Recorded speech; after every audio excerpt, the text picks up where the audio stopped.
मनसे लोकसभा निवडणुका लढणार नसल्याची माहिती लोकशाही मराठीला सूत्रांकडून कळतीये। तर मनसे महायुतीचा प्रचार करणार असल्याचं देखील कळतंय। लोकशाही मराठीला विश्वसनीय सूत्रांनी ही माहिती दिली आहे। तर मनसे लोकसभा निवडणुका लढणार नसल्याचं कळतंय। गेल्या अनेक दिवसांपासून मनसे महायुतीत येणार का, महायुतीचा भाग होणार का, मनसे लोकसभा निवडणूक लढणार का अशा चर्चा होत होत्या। मात्र आता याच अनुषंगाने एक महत्त्वाची बातमी म्हणावी लागेल, ती म्हणजे मनसे लोकसभा निवडणुका लढणार नसल्याची माहिती लोकशाही मराठीला सूत्रांकडून कळतीये। मात्र मनसे महायुतीचा प्रचार करणार असल्याचं देखील कळतंय। लोकशाही मराठीला विश्वसनीय सूत्रांकडून ही संपूर्ण माहिती कळतीये। तर मनसे लोकसभा निवडणुका लढणार नसल्याचं कळतंय। तर यावेळेस काही चर्चा देखील होत होत्या। मनसे लोकसभा निवडणूक लढणार नसली तरी मनसे महायुतीतच आता असणार असल्याचं देखील बोललं जात आहे, कारण मनसेकडून महायुतीचा प्रचार केला जाणार आहे।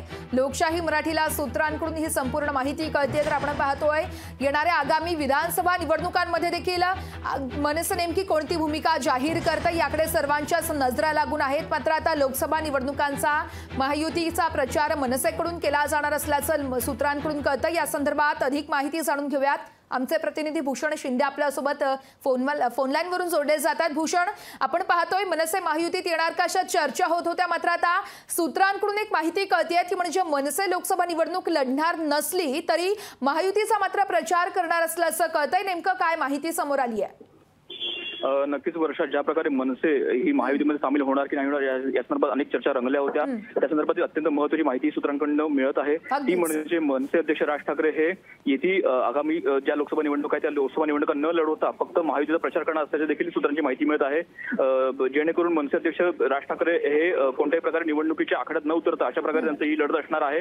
आणि एकंदर जर पाहिलं तर मनसेची ही भूमिका 2019 मध्ये देखील आपल्याला पाहायला मिळाली। मनसेने 2019 मध्ये देखील कोणती निवडणूक लढवली नव्हती आणि त्या संदर्भात देखील त्यांनी प्रचार मात्र केला होता। तशीच भूमिका सध्या मनसे अध्यक्ष राज ठाकरे आता यावेळी देखील घेताना आपल्याला पाहायला मिळत आहेत। या संदर्भातील अधिकृत जी घोषणा आहे किंवा अधिकृत जे स्पष्टीकरण आहे ते येत्या गुढीपाडव्या मेळाव्याला मनसे अध्यक्ष राज ठाकरे स्वतः देतील अशा प्रकारे देखील सुद्धा माहिती मिळत आहे। त्यामुळे येत्या गुढीपाडव्या मेळाव्याला मनसे अध्यक्ष राज ठाकरे नेमकी कोणती भूमिका मांडतात हे देखील पाहणं महत्त्वाचं असणार आहे।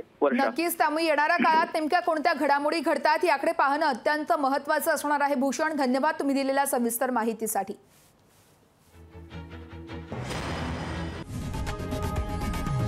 लोकशाही मराठी ऐका, पहा, जागरूक रहा।